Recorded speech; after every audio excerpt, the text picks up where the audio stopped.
le chapitre sur les indicateurs.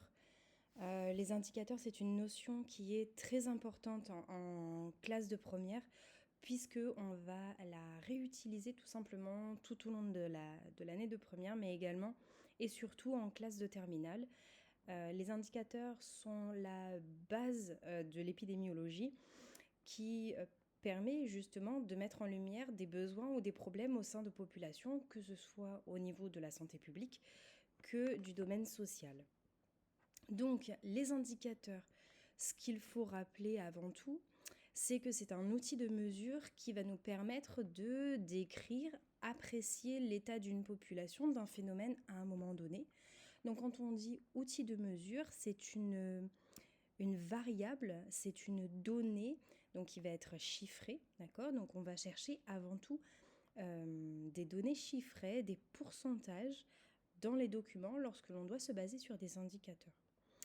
Donc ces indicateurs vont nous permettre de faire un état des lieux, d'observer une situation, une population et d'identifier ses besoins ou ses problèmes.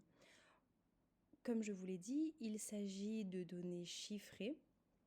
Donc on va les voir exprimées de deux manières, ce que l'on appelle les valeurs absolues, donc les chiffres ou les nombres par exemple, 2560 cas, ou en valeur relative, là ce sera les pourcentages, les taux, par exemple 15%, 27%, etc. Ça, ce sont donc, on va dire, les petites informations basiques autour de la notion d'indicateur. Ce qu'il est également important de savoir, c'est que ces indicateurs doivent être fiables, d'accord ? Et ils sont le plus souvent choisis sur la base de leur pertinence, de leur disponibilité, d'accord, et de leur fiabilité pour pouvoir les comparer entre eux, les associer entre eux pour pouvoir caractériser une situation. Donc, les indicateurs sont classés en 3 catégories que nous avons étudiées en classe. Nous avons dans un premier temps les indicateurs démographiques. Ce sont des données donc qui vont nous permettre, comme il est inscrit, d'observer l'état, l'évolution d'une population, notamment au niveau de sa structure, d'accord. Si vous vous souvenez, dans les cours, c'est lorsque l'on a étudié la pyramide des âges, la natalité, le solde migratoire, les décès. Tout ça nous permet de voir les variations au niveau de la structure de la population. S'il y a plus de jeunes, plus de personnes âgées, si la pyramide des âges, on voit qu'il y a des creux au niveau de certaines tranches d'âge, etc. Voilà, tout ça, donc, ce sont les indicateurs démographiques. On a ensuite des indicateurs sanitaires. Donc ce sont des données qui vont nous permettre en fait tout simplement de caractériser, d'évaluer l'état de santé d'une population, notamment tout ce qui est en lien avec l'incidence, la prévalence, donc la morbidité. Je vous rappelle que l'incidence, c'est le nombre de nouveaux cas pour une pathologie donnée à un instant T, d'accord, à un moment donné. Ça peut être sur une année, mais comme on a vu dans l'exemple du Covid, quand on était en pleine crise sanitaire, on avait des bilans de l'incidence quotidiens, c'est-à-dire qu'on nous donnait le nombre de nouveaux cas tous les jours. La prévalence englobe l'incidence puisque c'est le nombre total de cas pour une pathologie. D'accord ? Donc le nombre de nouveaux cas est inclus dans la prévalence. Et cela, c'est ce que l'on appelle la morbidité. Ensuite, on a la mortalité, donc c'est le nombre de morts. La mortalité infantile. On peut également avoir ce que l'on appelle la mortalité prématurée, l'espérance de vie à la naissance, l'espérance de vie à 65 ans. Voilà, tout ça, ce sont des indicateurs donc sanitaires.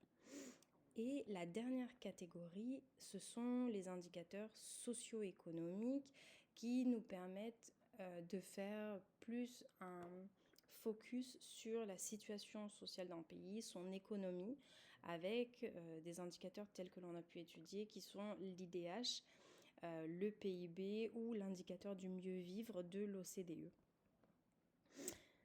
Donc ça, ce sont les 3 catégories d'indicateurs. Quel est l'intérêt d'avoir recours à ces derniers ? notamment donc en santé publique ou dans les politiques sociales, c'est que ça nous donne des indications, comme leur nom l'indique, sur la santé des populations, d'accord.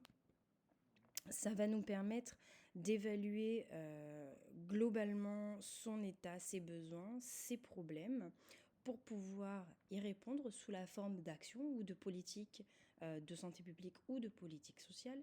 Ça nous permet de comparer des populations entre elles. Ça nous permet de les comparer également dans le temps, d'accord. Comparer la population française il y a 50 ans et aujourd'hui sur plein de plans différents, socio-économiques, sanitaires, etc.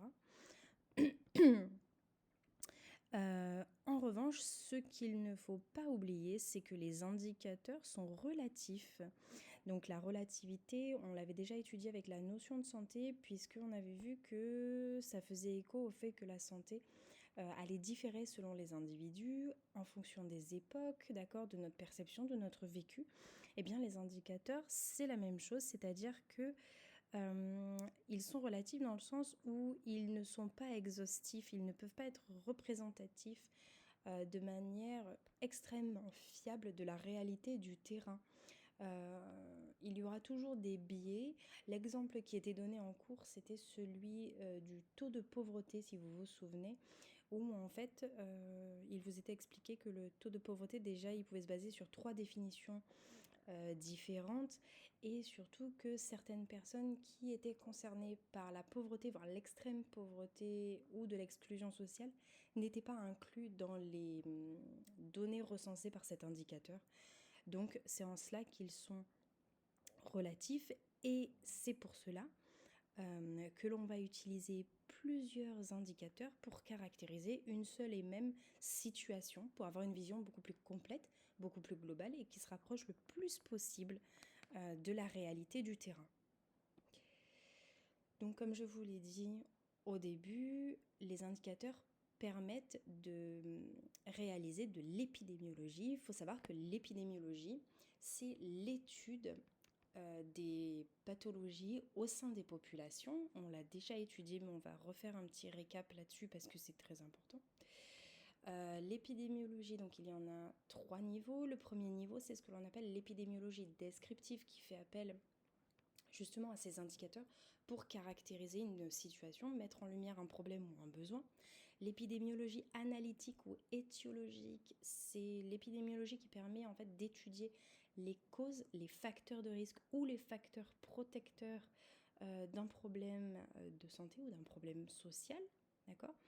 Et en fait, l'intérêt ici, ça va être de savoir sur quoi jouer pour enrayer la situation ou améliorer la situation. Et ensuite, on a l'épidémiologie évaluative qui permet, elle, de faire une évaluation, de faire un bilan des actions qui ont été mises en place concernant un problème de santé. Ensuite, si on doit faire un petit état des lieux actuel grâce aux indicateurs, ce que l'on constate en France, c'est que les inégalités sociales et les inégalités de santé sont toujours très présentes. C'est l'une des plus importantes priorités de santé publique pour le gouvernement actuellement. Les inégalités de santé, les inégalités d'accès aux soins. C'est pour cela qu'il met en place des différents dispositifs en fait pour pouvoir lutter contre. Par exemple, en santé publique, il existe le 100% santé depuis 1 an et demi à peu près, qui prend en charge à 100% tout ce qui est lunettes ou encore appareils auditifs pour pouvoir justement atténuer ces inégalités de santé. Mais ça, c'est programme de terminale, donc c'est vraiment à titre informatif. Ce que l'on constate actuellement, c'est qu'en France, le niveau de santé de la population s'améliore, et on le constate grâce à une augmentation de l'espérance de vie, d'accord. Les hommes comme les femmes voient leur espérance de vie augmenter. En revanche, ce que l'on constate, c'est que chez les hommes, ça progresse davantage que chez les femmes. Tout ça est lié en fait à des facteurs de risque que les femmes, auxquels les femmes s'exposent plus, notamment le tabagisme et l'alcool. Ce que l'on constate également, c'est que la mortalité infantile en France reste stable. C'est un paradoxe, on a un très très bon système de santé, mais la mortalité infantile reste relativement importante par rapport à d'autres pays d'Europe. La mortalité globale augmente, sauf celle liée au cancer et aux maladies cardiovasculaires qui est en baisse. Ce que l'on peut constater également, c'est que le bien-être des Français n'est pas très bon.